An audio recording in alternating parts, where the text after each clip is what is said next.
race fans, Ryan Aho here, and the one and only Bert Lehman. We're bringing you episode 164 of the One to Go show. And Bert, I'm sure you can probably hear it, so pardon me, fans. Apologize. I probably gonna cough a little bit. As you can hear, I'm a little bit nasally. I got a great parting gift from my dad. I went down to visit my parents this weekend, and it was a great time. It was great seeing them guys down in Arizona. The weather was beautiful. Did a lot of really cool stuff down there. Got to see some things, and actually got to visit with former super stock driver from back in the day that I rubbed elbows with, Dick Bogie.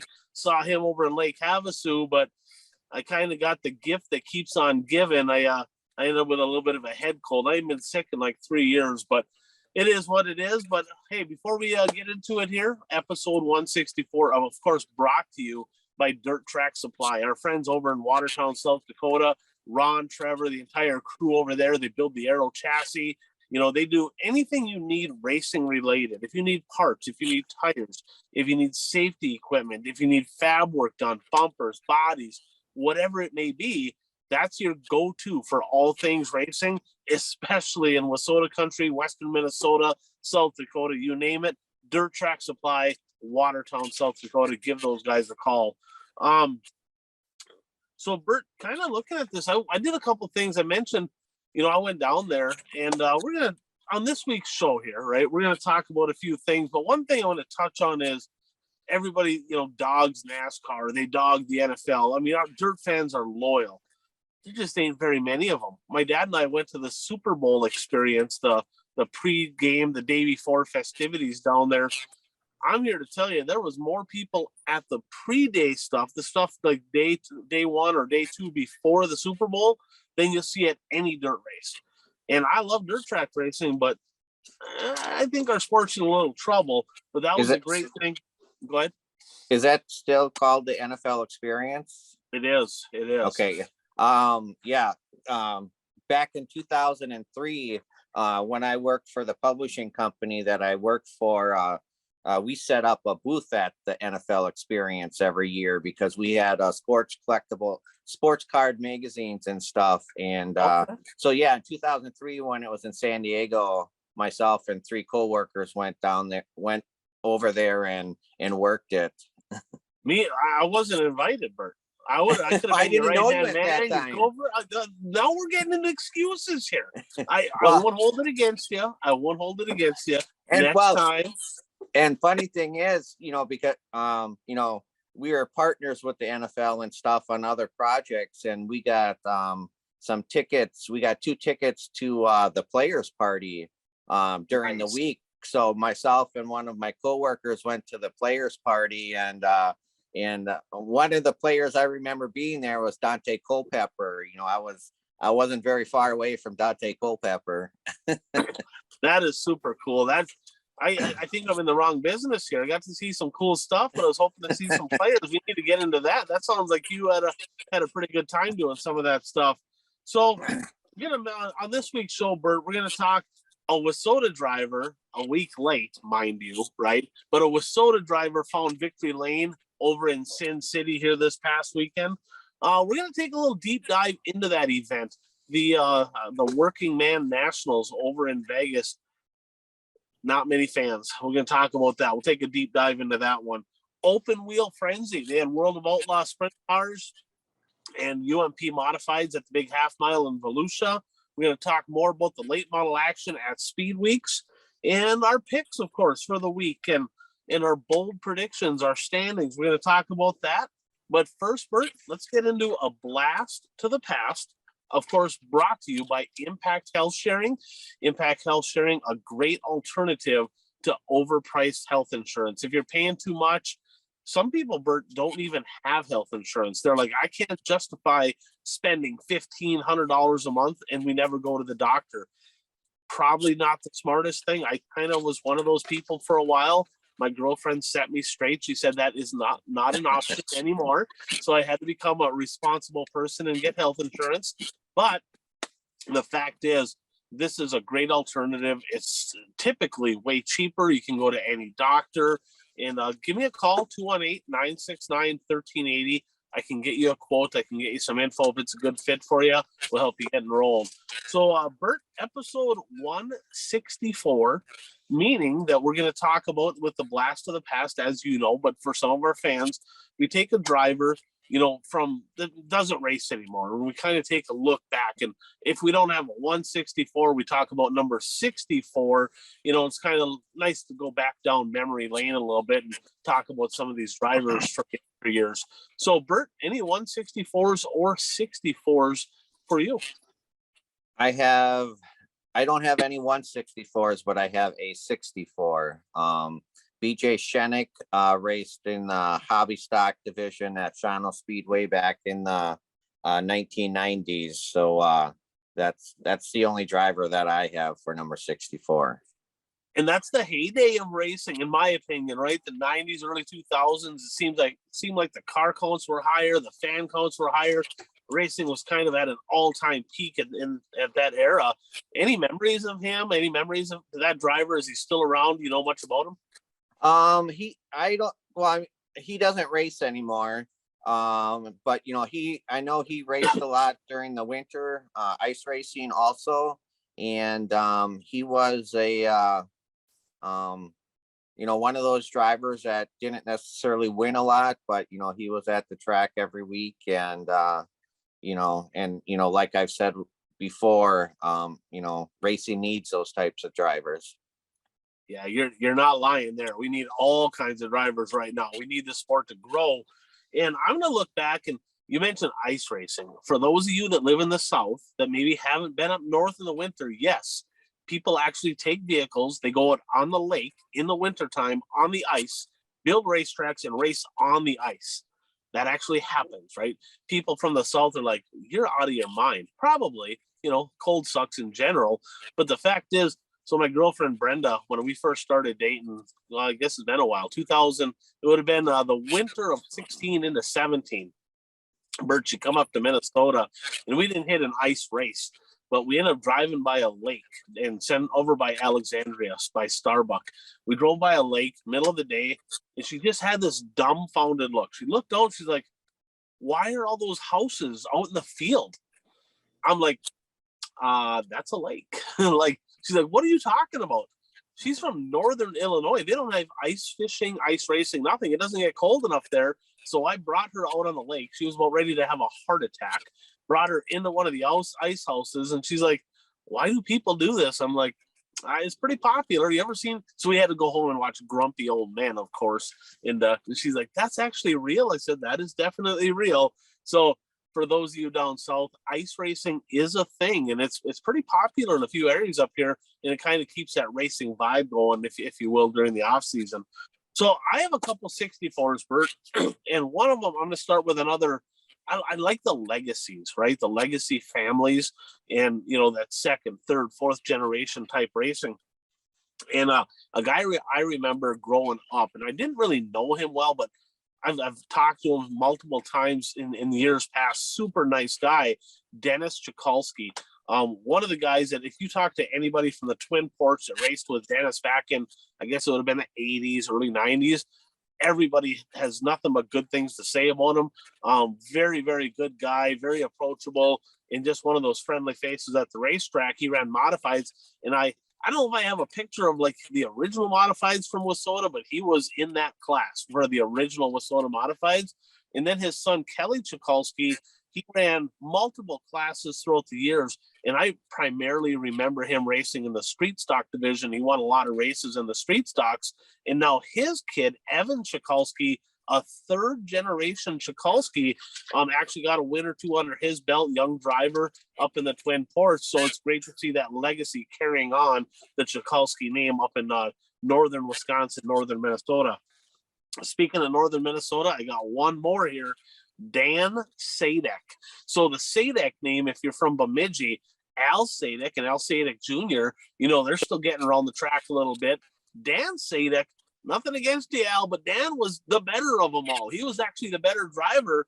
1993 Bird, I just about won my first track championship a long time ago.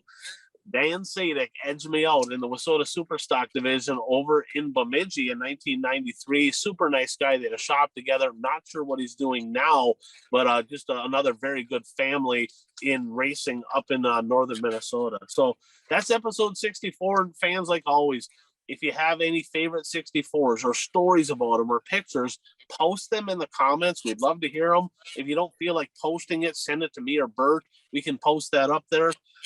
Bert, this week it might have been tough for people to maybe send me stuff on Facebook. I'm not sure if you saw, but my Facebook vanished. So Well, you see on the go ahead. Did you get your Facebook page back? No, I had to start a new one. So I actually got together with National Security. Turns out one of those hot air balloons or one of them things in the air that keep getting shot out of the sky. Wissota actually purchased one of those, and they were doing a recon mission trying to shut down my Facebook page, and we weren't able to shoot that one down until after they got my Facebook page. So they were trying to censor me. Donkey Award to Wissota trying to censor me. They did capitalize. My Facebook page vanished, and I had to start a new one from scratch. What a pain in the ass, man. That really sucked, but it is what it is. I got a Facebook page, so if you're wondering, right, go ahead and friend request me. You know, I had people ask me, like, what, did you not like me anymore? I'm like, my page disappeared. Relax, it's nothing to do with that. So it's kind of a crazy week, I guess. So let's head out to the desert, Bert. Sin City, Las Vegas, the XR. They had the Working Man Nationals, and first thing I want to do is give a shout out. Ryan Satter, good dude. And he's won a lot of races in the street stock division with Wissota Streets at both Fergus and Viking Speedway in Alexandria.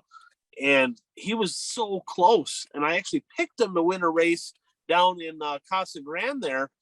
Didn't quite get it done, right? He came up a couple spots, multiple times. He came up second. So he kind of cost me a point there. Well, he did finally get Victory Lane done. The final night in Vegas, last lap pass for the win, probably the most exciting finish out there. So congratulations to Satter on getting it done out there. Quick little recap there, Bert. In the modified division, Colin Hibden, he ran a couple Wissota shows at the end of the year last year. He parked in Victory Lane 2 of the 3 nights. Corey Craver, who wins a lot of Wissota Street Stock Division races and IMCA mods out in Montana, rough week. Great to see him out there, but he had a really rough week for Craver. And then in the B mods, we had several drivers from Wissota area out there, and I said keep an eye on Victory Lane, and we came up just a little shy. Aaron Blacklands had a second, and I know he had a third as well. I can't remember what he finished on night number 3, but he was so close to getting in Victory Lane. Cody Thompson, Dylan Thornton got it done. Jake Smith had a really good run one of the nights, 23rd to 5th. So some B mods out there as well. In the stock cars, I mentioned Satter. He got a 4th, a 2nd, and a 1st, respectively. Troy Seapack Jr. and Jeremy Castro both made the trip out there, ran respectable. They got a couple top 5s in the mix there. For Beckham was out there. He ran pretty well also. But Ryan Satter, who's kind of the cream of the crop as far as Wissota drivers out in Sin City. But I got a question, and I tried looking online, Bert, and I know you kind of took a little bit of a glance at some of this stuff too. Maybe somebody knows, is there like a COVID protocol going on, like in Vegas or something? I mean, because there's no way the grandstands were that empty. Like, do you know offhand, was that like a fanless race? Or I do not know. My guess is it was not a fanless race. Yeah, that's some stuff. Not many fans. I'm telling you what, the one night, I bet you there wasn't 25 people in the grandstands. I'm looking at that, I'm like, how is this a good thing, right? I argued with Barry Braun here a couple of years ago. Not really argued, but strong debate. We'll put it that way. And I'm like, we got to quit promoting racing to people that are already, you got to inform people that are already race fans, right, that there's racing going on. But, like, if that's all you're counting on for race fans to attend races, this sport is going to be in big trouble, especially with a platform that he has, XR, and you got Dirt Race Central, you got Dirt Vision, Flow, you got all these streaming platforms. a lot of your die-hard race fans are watching these events online, right? So in order for this sport to grow, we got to put an emphasis, Bert, on building the fan base. Now, this is going to be a rant, right? This is kind of going to be a topic, and we talked about this last year, probably the year before too. Seems to fall on deaf ears, and trust me, Bert, when I talk about this, I'm not banging on any promoters or I'm not banging on specials. We just love racing, right? And you and I, we're passionate about racing, and we want racing to be here, all the way until we die, right? Hopefully that's a long time from now. I want to be able to enjoy this sport for a very long time. But it's going down a path right now to where I don't know what it's even going to look like in 5 years, 10 years. It's not a good deal. The sport is going in the wrong direction. And I have people saying, oh man, they had record crowds down in East Bay and Volusia. Them are specials. Them are specials. Them are doing fine, but you can't count your whole season on like, hey, we had a special for a Lucas Oil race. That's not how you can determine the strength of our sport. You look at car counts, you look at fan counts on weekly races, they're down. They're down. We can't argue that. The debate on classes, too many classes, class rules, we're not going to go down that road today, other than one thing. I just picked modifieds, for example. Bert, do you know how many modified classes there are in our region? Well, we only have 2 in eastern Wisconsin. Really? Unless you count sprint cars. Yeah, so I'm going to count modifieds, right? In our region, when I say our region, I'm talking Minnesota, Wisconsin, North and South Dakota, maybe Canada, maybe you can filter in a little Illinois. You got are you saying sanction modified or all of the above? All of the above. So you have A mods and B mods in Wissota, IMCA, USRA, UMP. You got non-sanctioned. I mean, we got like 10 modified classes within our region, and that's a problem all by itself. Like somebody has to get their shit together as far as these rules and like combine that at least down to 2 and make it so that everything's the same, so that can fix that problem. But where I'm going to go with this, Bert, is we need to build the fan base. There was a time when special events, right, only really occurred at the end of the year, especially in our region. I'm more focused on the Wissota stuff. You guys never really had the Labor Day weekend on 2-day invitational stuff in your area. No, you kind of did, right? Because you'd make the trip to the 100, you'd make the trip over to the Punky. I mean, the 100 started at Marshfield. We had to travel. So not real far. Yeah, we had to travel to go to specials at the end of the year. Yeah, and how far was Marshfield from you guys? What, 2 hours, 2.5 hours? Yeah, probably about 2 hours. Yeah, so I mean, for years the 100 was there before it moved over to Cedar Lake, but you look at that, and everybody we're in special mentality, right? And this isn't just our region; this is throughout the country. The problem with specials is any dumbass can have a special event. Oh, look, our special is so great, right?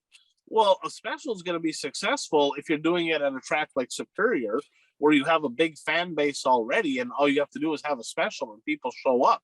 When you have a special out in Vegas and they don't have a fan base, and you have 8 people in the grandstands, it's kind of a cool event for racers, but how's that? That's not building the sport, right? That does not do anything to build the sport. Again, there's a necessity for specials, so don't blow my feet up saying, oh man, you hate special events, you want everybody to get paid regular pay. No, I like specials. And part of the problem is what's all we talk about most of the time is the specials. We don't talk about regular events quite as much, right? But there was a time, Bert, where weekly racing throughout the year was utilized to build a fan base. So that way, when you did have a special, you'd have a lot of fans from your area that you built up that fan base throughout the entire season to have really good specials. You look at in our area, Legendary 100, Wissota 100, the grandstands are empty. Like literally, you got grandstands on both sides of the track in Fergus Falls, and there's like nobody there, right? And they're like, wow, we got to get more people to this special. Well, Bert, if you brought a new person to an invitational, right? Never been to a race before, they would never come back ever, because they aren't going to sit there for 6, 7, 8 hours, be bored out of their mind and be like, this, you're going to sit here all day for this. I think that people got to bring fans to weekly shows, and those weekly shows, what's a number that comes to mind for you? A good weekly show should be done in what time frame? 3 to 4 hours. And I think 4 hours is way stretching it. See, we got to look at, you're a diehard race fan. You can sit and watch racing. You ain't going to watch 8 hours worth probably, but you can sit there for 4 because you love racing. But let's look at it from the scope of a person that doesn't really know anybody at the races. 2.5, 3 hours. I think that you get 2.5, 2 3/4 on a regular weekly show. That way you can do some things after the races to build the culture. I think these regular race programs that are going 5, 6 hours long, they don't get it. Oh yeah, that's too long. Yeah, and specials are the same thing though, right? They're like, oh man, we're having a special, 10 classes of cars. It's like, dude, quit advertising that shit. Nobody wants to see 10 classes of cars. That's the problem with specials. For some tracks, I think that adding more divisions creates a special. And yes, it's something new for the fans, but you're right. Diehards will sit through that, but the casual fan, the person that you're hoping to turn into more of a diehard, they're not going to sit through all that. You're exactly right. Jason Tennis, a buddy of mine, they actually sponsors Diamond Buick GMC. They sponsor some stuff over at the Viking Speedway in Alex. A couple years back, he brought some employees and stuff to the races. They left at intermission. He was beside himself. He's like, I did my part. He was super upset about it. Well, there's 2 parts to this, in my opinion, okay? Take it for what it's worth. I've been around the sport my whole entire life. I've done about every aspect of everything, okay? I'm not saying that I know everything, but I do know one thing. Our sport is dying and we need more fans. We all know that. We got to fill the grandstands. So promoters, right? Again, not banging on anybody. I'm not going to call anybody out. I'm not going to do any of that. But promoters, I hope somebody listens to this. And I get it. Some of them are board run tracks and they're doing all this for free. And that's tough, right? I know how much time it takes to even have a race if you're doing it for free. There's only so much time to put into it, right? I get that, right? I get that. I understand that. I've been there.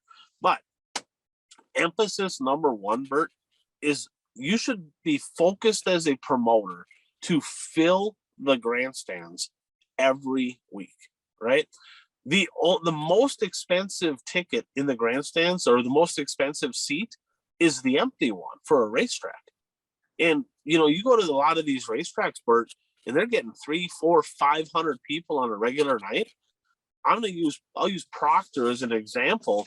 It's in Duluth, Minnesota. There's over 100,000 people in the 25-mile radius, and they can't get 1,000 people in the grandstands on a weekly night.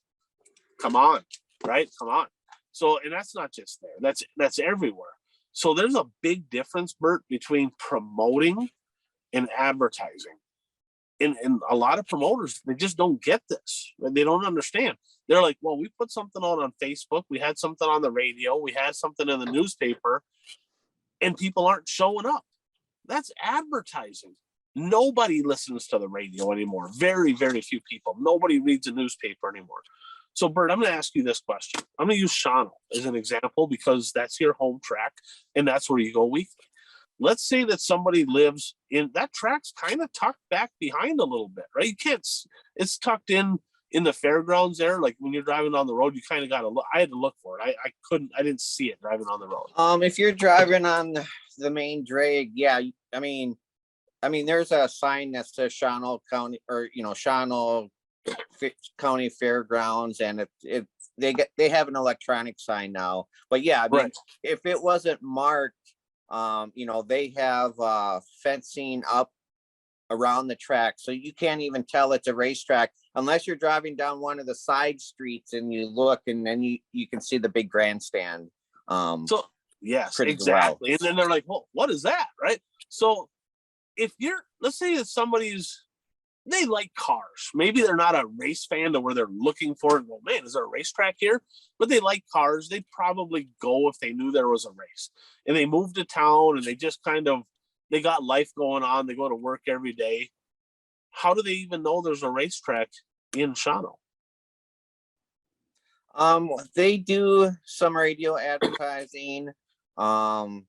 Depending who the marketing person is, they have a really active Facebook presence. I mean, Brad is back. Brad Lipke's back as the marketing person this year, and like every Saturday morning, when he drives from his home in Bondwell to Shawano, which is about 10 to 15 minute drive, he has like a live thing on Facebook where he previews what the night's races are going to be, and who's sponsoring the races at night, and that's if he's heard of any surprise drivers who are going to be there, he'll mention that and stuff like that. And here's the problem, right? Is you mentioned radio.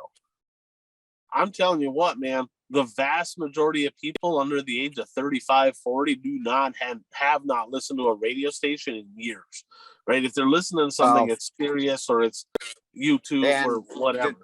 The thing with radio, and I mean, I do this when I am listening to the radio. I mean, a lot of people don't listen to broadcast radio. They'll have Sirius XM and stuff like that. But when I listen to the radio, if the song's over and they're going to a commercial, I do the same thing as when I'm watching TV. I hit a preset button and go to a different station.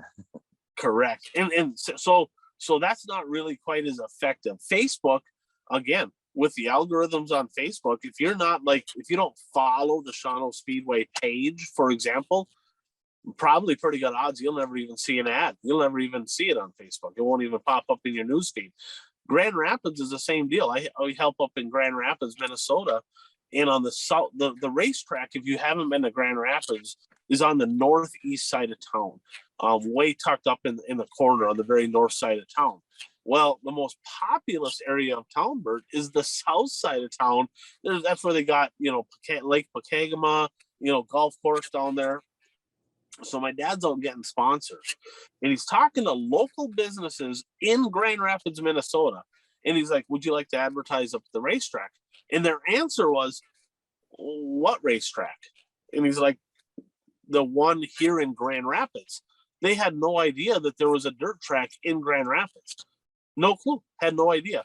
So you got to get unique, creative ways to even let people in the area know that there's racing going on. Get out in the public, be involved with all the different stuff in the community, Little League and all that, be at the car shows, all of that type of stuff to really get out in front of things. That's marketing. Now, the flip side of this, Bert, is if you get them there, right? If you get them there, they need to be entertained enough to where they want to come back again, right? Because we don't want a one and done fan. Now, we're both race fans. It's a little different for us than it is for most people. But even myself, if I go to a race, Bert, and I don't know anybody at all, right? Nobody. If I don't have one clue who anybody is or a points battle or what, I am so bored, it's not even funny. You got nobody to cheer for, nobody to cheer against. So I have a challenge, right? I have a challenge to race fans and drivers and people out there. In 2023, step number one is bring somebody new to the races that has never been there before. I think that if everybody did that, Bert, right? If everybody just brought one new family to the racetrack every year, there'd be a lot more people exposed to this great sport, right? But number two is talk to the track promoter that you're going to and do what you can to bring those fans. If I was bringing new fans up to, like, say, Hibbing or Grand Rapids or Proctor, I'd go talk to the promoter and say, I got some new people here that have never been to the race. Never. Can I bring them through the pits before the races and introduce them to some people? And what I would recommend doing is you take somebody in every class that's there. Hopefully there's only 4, not 12, right? That's a whole other topic. But introduce them to somebody in each of those classes. So when they do go in the grandstands, Bert, now they have somebody to cheer for. That is so vital. I promise you that most promoters, if you did that, would be like, I tell you what, why don't you go through the pits for a little bit and then come back out, go up in the grandstands, or they get you a golf cart, or they get you a 4-wheeler or something to bring them around on, or heck, they might even bring them themselves. That is such a huge part because they got to be engaged, and then get the races done early enough to where people can go down in the pits afterwards and have that culture like they used to have. This sport is dying, Bert. It's killing me. It literally drives me insane knowing where the sport is heading, and then seeing events like that event they had out in Vegas with nobody in the grandstands. I'm like, that does not bode well for the future. Hopefully somebody wakes up. I mean, any other thoughts on that topic before we jump on to the next one? Well, I mean, one thing is, has any race in Vegas had a decent fan count? World of Outlaw sprint cars.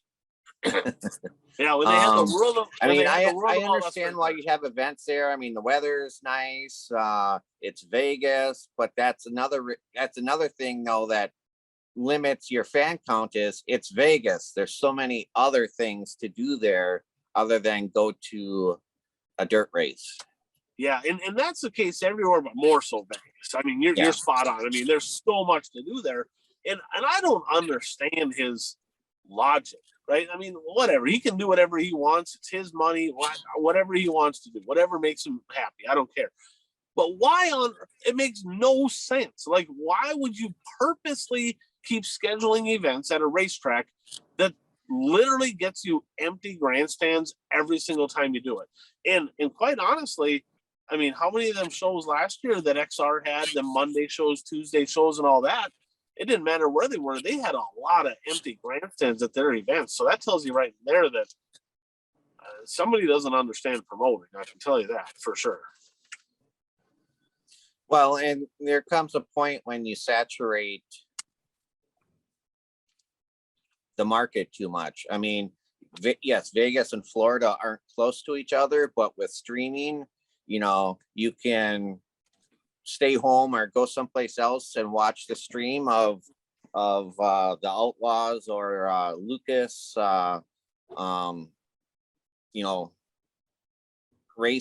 late model races. You have modifieds going on in Florida also.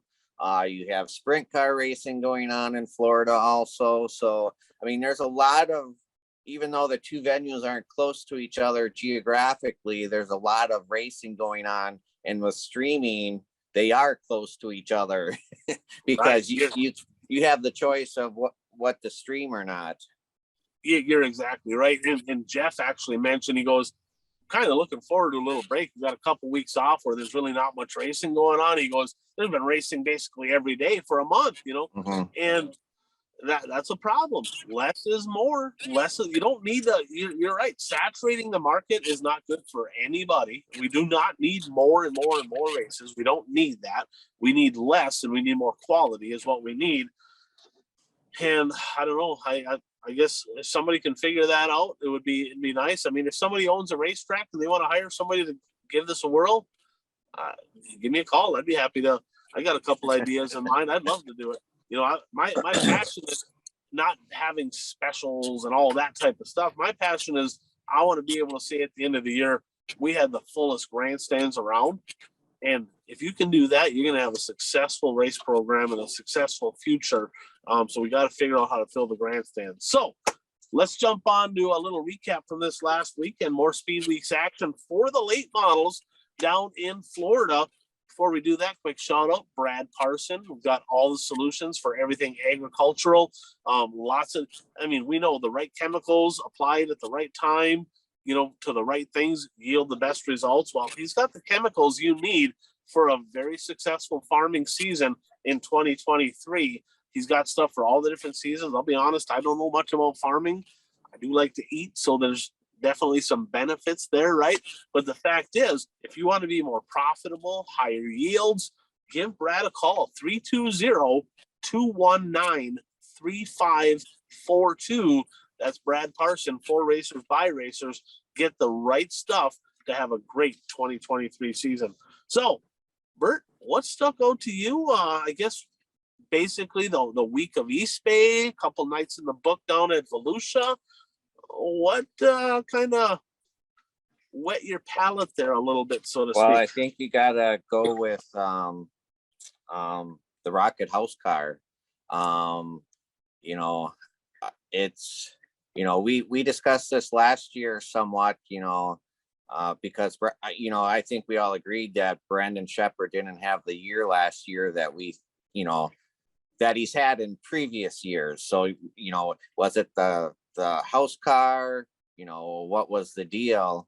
And now he's in his own ride, and now all of a sudden, you know, Hudson O'Neill's in the house car, and he's strung together some really, really good races here.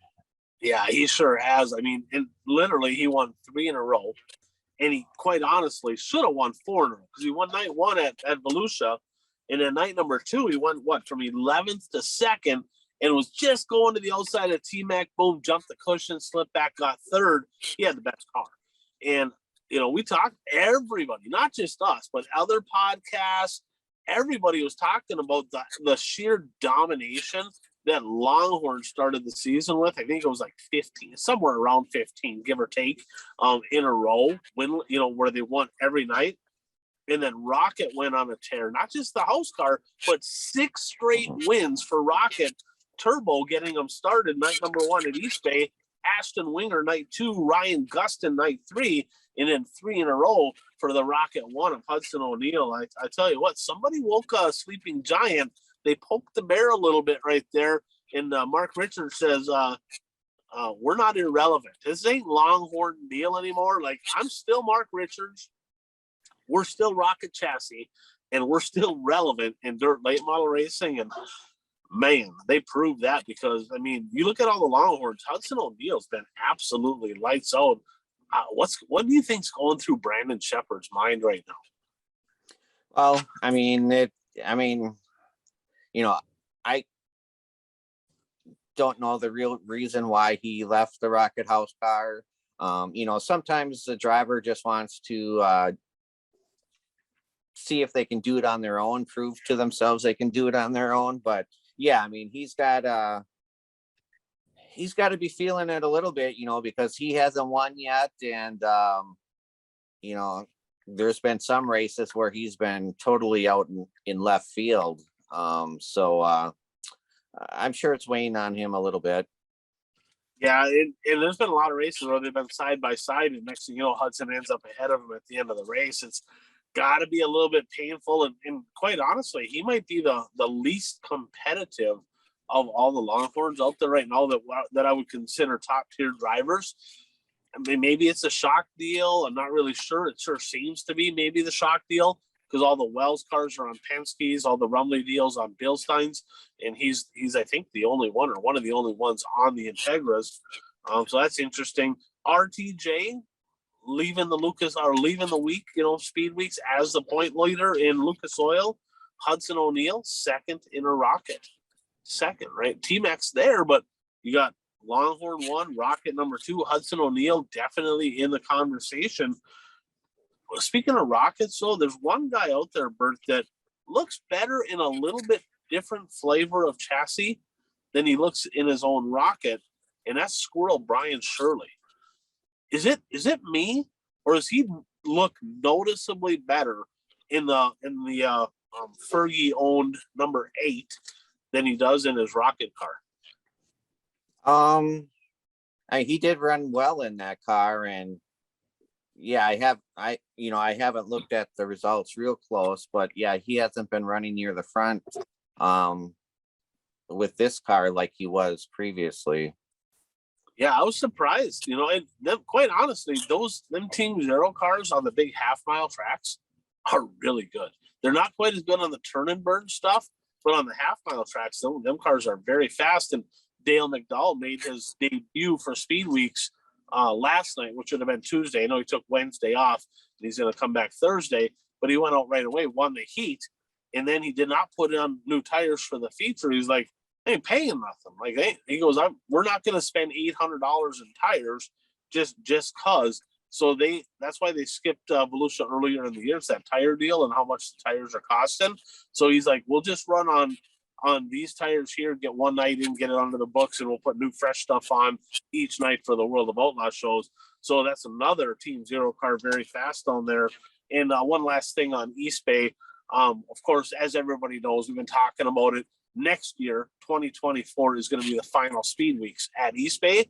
But they did make an announcement there, Bert, that in October of 24, they're going to have the finale, a 3-night event being capped off by a 50,000 to win Lucas Oil Dirt late model event at the Clay at the Bay. So that's pretty cool. So what do you say we do some open wheel stuff, jump over to Volusia? They had UMP Dirt Modifieds there, Bert. They had World of Outlaw Sprints. Before we do, give a little shout out to our friends over at buyraceshirts.com. So drivers, track promoters, series promoters, sponsors, business owners, if you need apparel, if you need t-shirts, hoodies, hats, you name it, go to buyraceshirts.com. Jordan Tollickson and the crew down there in Montevideo, Minnesota, they do a fantastic job. A big racing family down in western Minnesota, and they'll take good care of you. They got a lot of different options. You can buy low quantities, high quantities. There's a couple different ways to do it. Check it all out at buyraceshirts.com. But Bert, down at Volusia, we'll start with the World of Outlaw Sprint Cars. Did you watch? I know they had All-Star Sprints leading into that as well, but did you watch World of Outlaws down there? I did not watch any of the World of Outlaws down there. I did see the results. I did have one of my picks finally hit. So, well, it's funny because, and we'll get into this later on. But at first when I heard Brad Sweet won a feature, I thought it was a World of Outlaw feature, but it turns out that he won an All-Star feature. So he did. David Gravel doubling up, winning both nights in the World of Outlaws. And remember, he came up just short last year of winning his first World of Outlaw title. This could be his year. I tell you what, he's been getting faster and faster, very consistent. Keep an eye on the deuce. David Gravel getting apparel wins down on the big half mile. And then in the UMP Modifieds, this is one of, it's not the biggest, so don't crucify me for saying it, right? But it's one of the biggest dirt modified weeks in the country. I mean, it's a huge week. Over 100 cars down there. And remember, they don't pay very well. They pay $5,000 to win for the big gator, but they don't pay very well in all the qualifiers throughout the week. And they still get over 100 cars down there. And the fact of the matter is, I got to give a tip of the cap to the crew down at Volusia, because they were supposed to run the qualifying, all the heat races on Friday for the big gator race, which was supposed to be Saturday. And next thing you know, they're like, hey, we're going to get it all in tonight. And I texted Chris Steppen. I'm like, why are they running it all tonight? What's going on? They're like 100% chance of rain tomorrow. They wanted to make sure that they got that 5,000 to win race in for the modifieds. So sliding it in on Friday night, tip of the cap to them. A lot of tracks might not have done that. They might have looked at that and said, hey, if it rains out, I guess we don't have to pay that out, right? And they looked at it and said, you know what? We want to make sure the drivers get an opportunity. It was a little foggy, kind of treacherous out there, but hats off to them for getting that done. And a couple shout outs here. Well, first of all, I mean, I think everybody was kind of keeping an eye on Ethan Dotson, right? We're like, this dude has been unbelievable over the last year, and he's only getting faster. First 3 nights he won qualifiers, first 3 nights, right? Then they ran another feature where they split him and he was in the top feature. Well, they inverted it, so he started 10th and they had to shorten it. He got 3rd. Not sure he would have won, but he was fast, and he DNF'd right away, like lap 3 of the big show. He redrew. They redrew the top 2 from each heat, Bert, which was 12 cars, and he redrew 12 out of 12. I'm like, shit, that's my pick. That's my pick. That was a lot of our pick. I don't know what happened. I think I don't know if he had motor problems or if it was just foggy, and I don't know what the deal was. My guess, he must have had some kind of a mechanical issue. have not heard, if somebody knows, post in the comments. But Ethan Dotson unable to finish. But the high side pickler Kyle Strickler, he skipped late model week at East Bay to run the modified at Volusia. It paid off. He won 2 of the qualifying nights, and then he won the big gator. He's got multiple. I don't know exactly how many, but he's got multiple big gators down there at Volusia. So Kyle Strickler, very good on the big half mile. But one shout out I want to give, Bert, is to 19-year-old Michael Leach. This driver from Sun River, Montana. So it's kind of out there. We got Wissota tracks out there. He runs an IMCA mod. He also ran a B mod at Wissota Midwest mod out there. But 19 years old, Bert. He's so if you the Leach name, I looked that up. So we've all heard of Longhorn by Lowenbro, right? That Lowenbro name. That's his, I believe, his dad that owns, or maybe dad, grandpa, but it's his family that owns Lowenbro, which is a huge business out in Montana. And of course, Lowenbro is tied in with Longhorn, and that's how Steve Arpin got tied in with that whole Longhorn deal down there. But this 19-year-old Bert, in his 5 nights down there, he had one rough night, he got 13th, but a 3rd, a pair of 6th, and a 7th in the big show. Very respectable run down there for 19-year-old Michael Leach. And I know your boys from Eastern Wisconsin ran pretty well too. I know that old Bentley Lacrosse Mike Mullen, they had pretty good weeks down there also. Yeah, I think they made pretty much every feature, qualifying features, and they both made the big show, if I'm not mistaken. And I believe Benji finished 9th in the feature. Yeah. Yeah, he looked pretty solid too. I mean, I kind of expected that because, I mean, it's a big track, kind of like Stano. And the first night, they both got 3rd or 4th. I think one got 3rd, one got 4th. But Mike Mullen had a hint of smoke there. I don't know if it was anything that maybe kind of hurt the motor a little bit. I'm not sure what was wrong with the motor, but he did post on Facebook after that first night that they had some motor issues they had to figure out, and if they couldn't figure them out, that they're going to be headed home. But they must have figured them out, so he kept racing the rest of the week. Yeah, it was cool to see them. I mean, really, one Wissota type guy down there in Michael Leach. Other than that, a couple Wisconsin guys. Not, obviously the cost of traveling to Florida is way higher than it was 10 years ago, right? And the payout's really not that great, so I can see why they don't go down there. Remember Charlie Medford at that young, I think 16, 17, somewhere in that age group. Remember at Gateway, he rolled over and he's like, "You can't park here." Remember that? Yeah. He actually won one of the qualifying nights down there. And I tell you what, he was emotional, right? And I give him some grief because I'm like, not him, but just the event. It's like all these every night having 5, 6 features or whatever they were having. I'm like, this is so dumb. Like, what are they doing? I mean, they can call them qualifiers, don't necessarily call them features.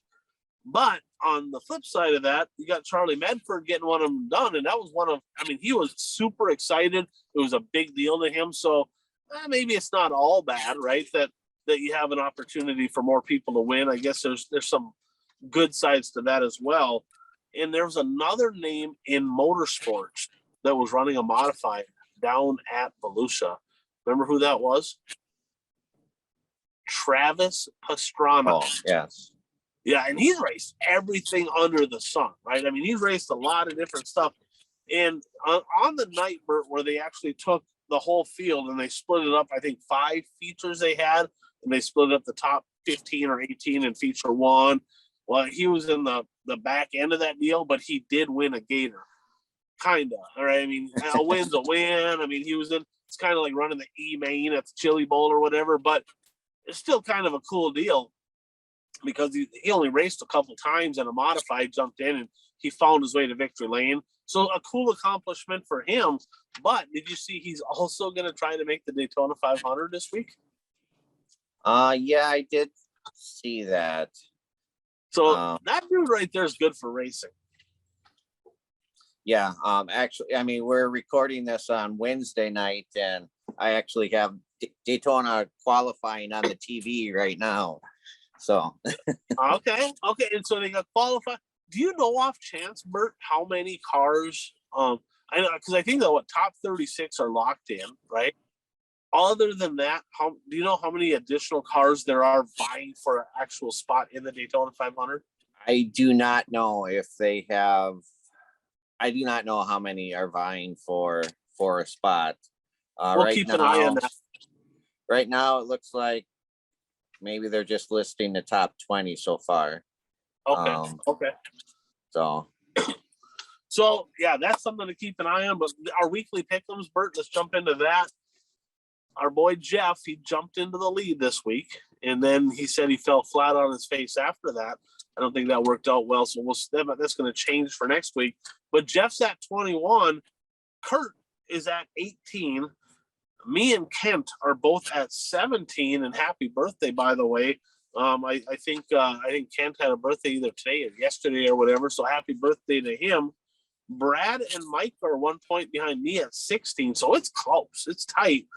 Bert had a little bit of a gain this week. You're at 9 now, and Dan and Carl are at 8. So a lot of racing left to go here. It's still early in the season, but highly contested. Remember, the winner of this deal, they get a free car or something at the end of it all.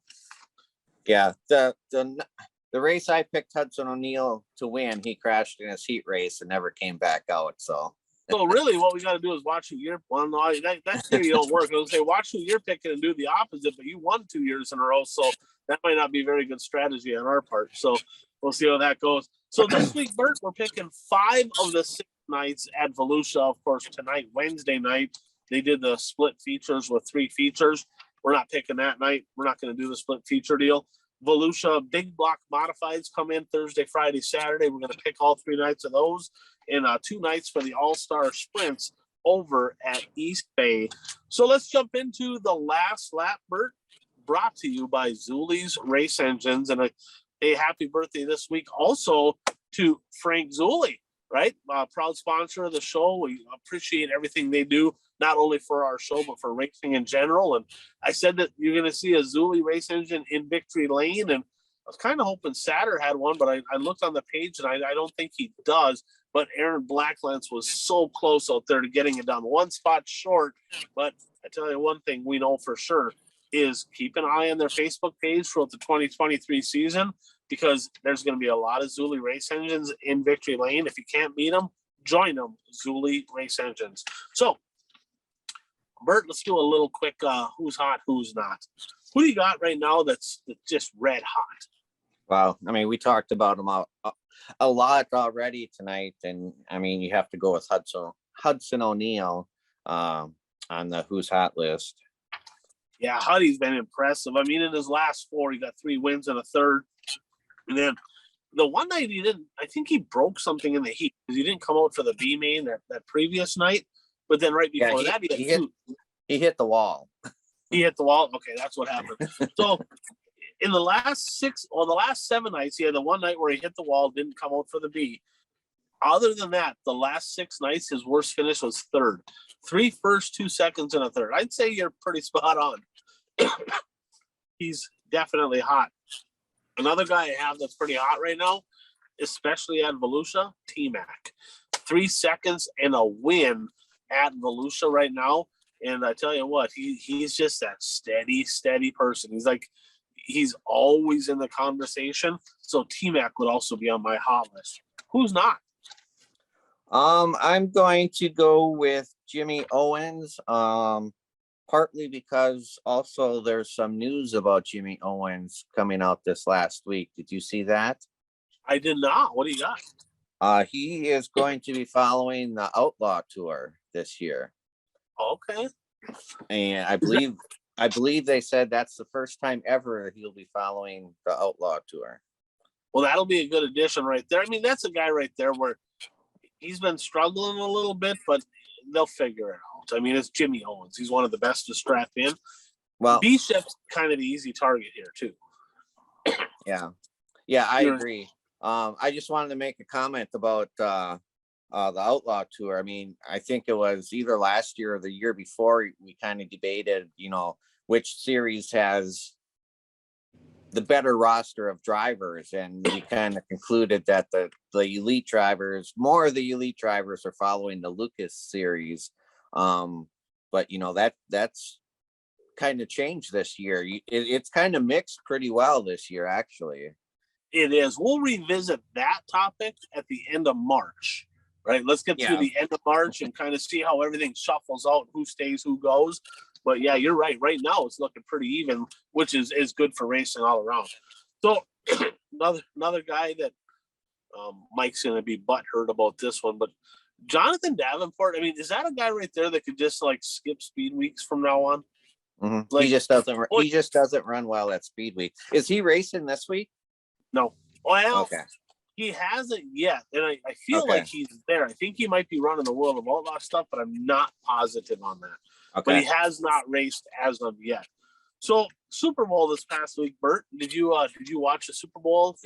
Yes. So I was happy to see the Kansas City Chiefs got her done. Right, I was happy to see that.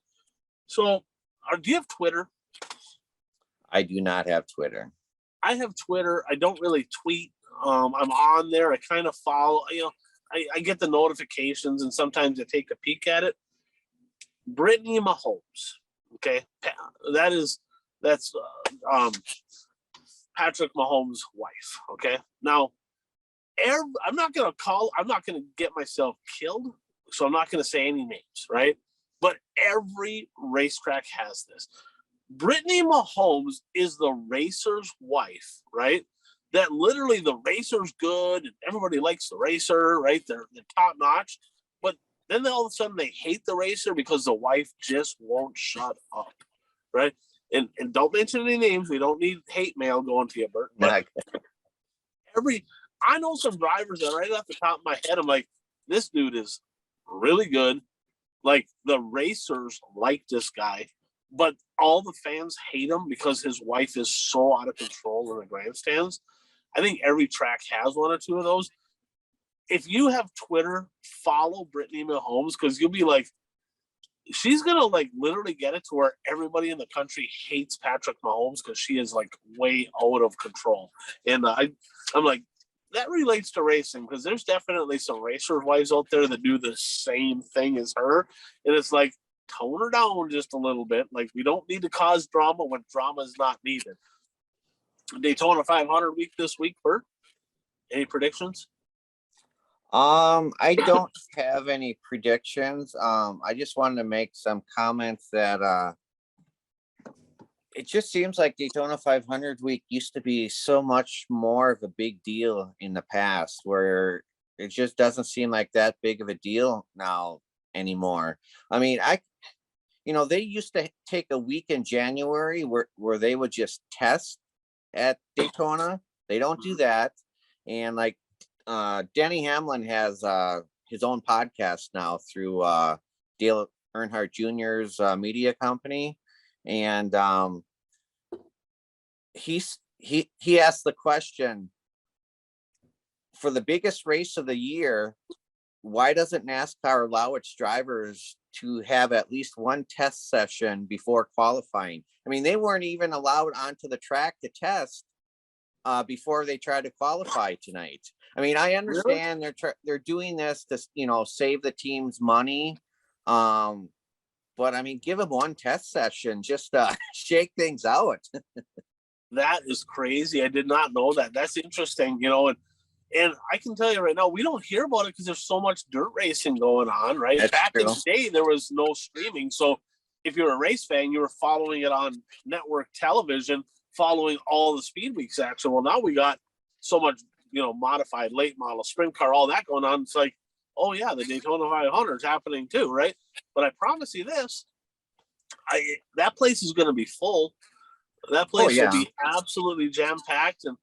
And that brings back my conversation from earlier. It's like, what in the world is going on with dirt racing? I mean, in my opinion, and this is just my opinion, but I feel like dirt racing is a better product than NASCAR. I feel like it's more entertaining. I mean, we've all seen dirt races that are like, oh, that one kind of sucked. It wasn't very good. But we've seen dirt races where you're like, that was amazing, right? And I think, if you have to just go apples to apples, I think you're going to see a higher percentage of dirt races be entertaining than NASCAR races. That's just me.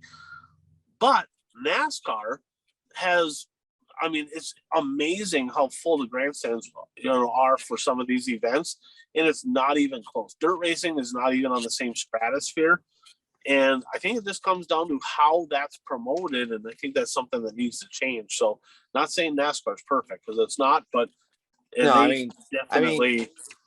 NASCAR has its own attendance issues at, when you compare NASCAR today to what it was in the 1990s, early 2000s. I mean, you had tracks tearing out seating because they couldn't fill it.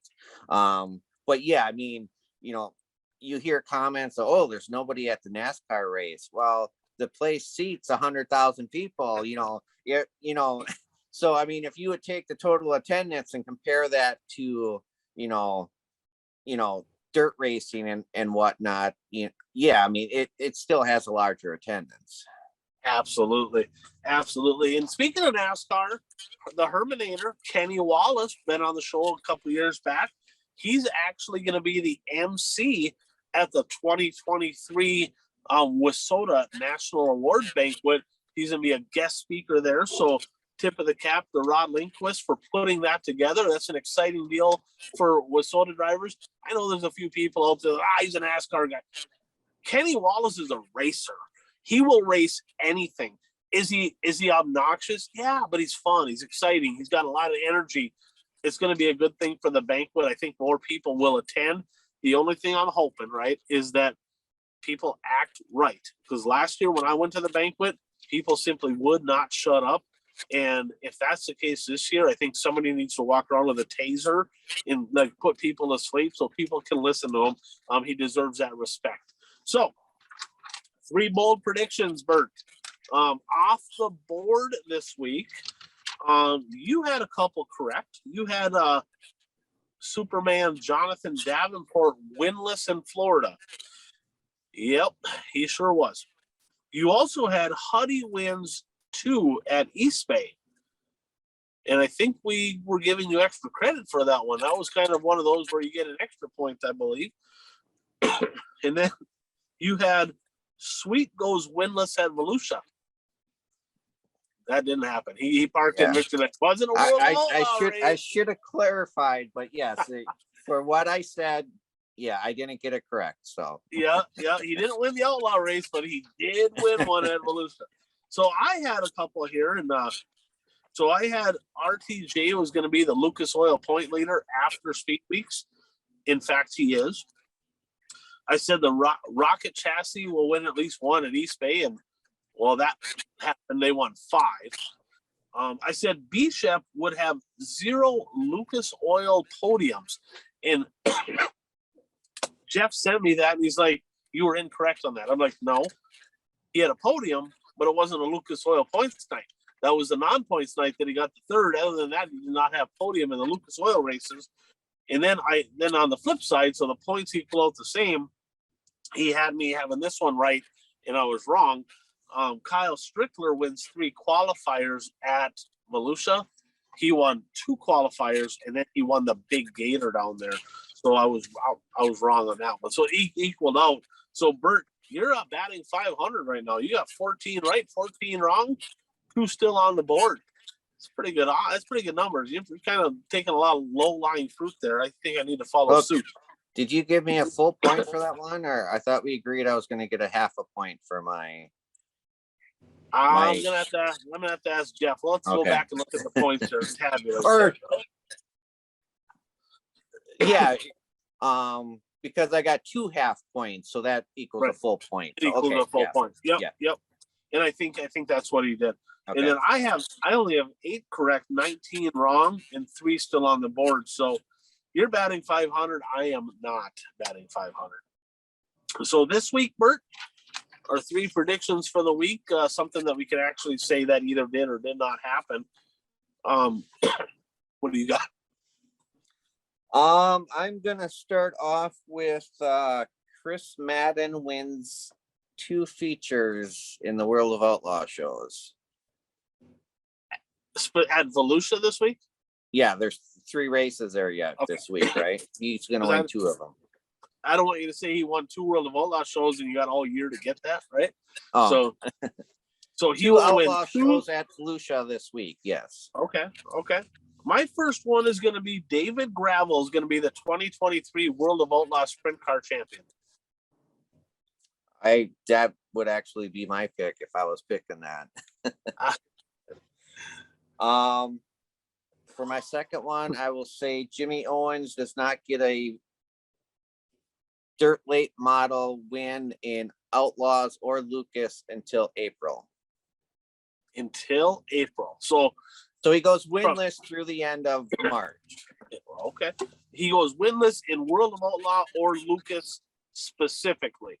I don't know what's there for XR or Flow. Them don't count. You're specifically talking Lucas or World of Outlaws. Right. Okay. And yes. Okay.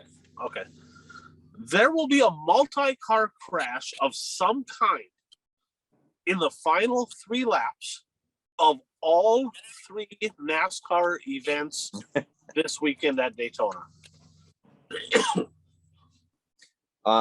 My next one is also a Daytona thing. Less than 20 cars will finish the Daytona 500. Wow, are you negative? Wow. All right. T-Mac is going to take home the big Gator for the Gator Championship week at Volusia. And there you have it. So, episode 164 in the books. We got Volusia this week. That's kind of finishing up Daytona 500 this weekend. Then a little bit of time off after that. Any closing thoughts before we jump off the show? No.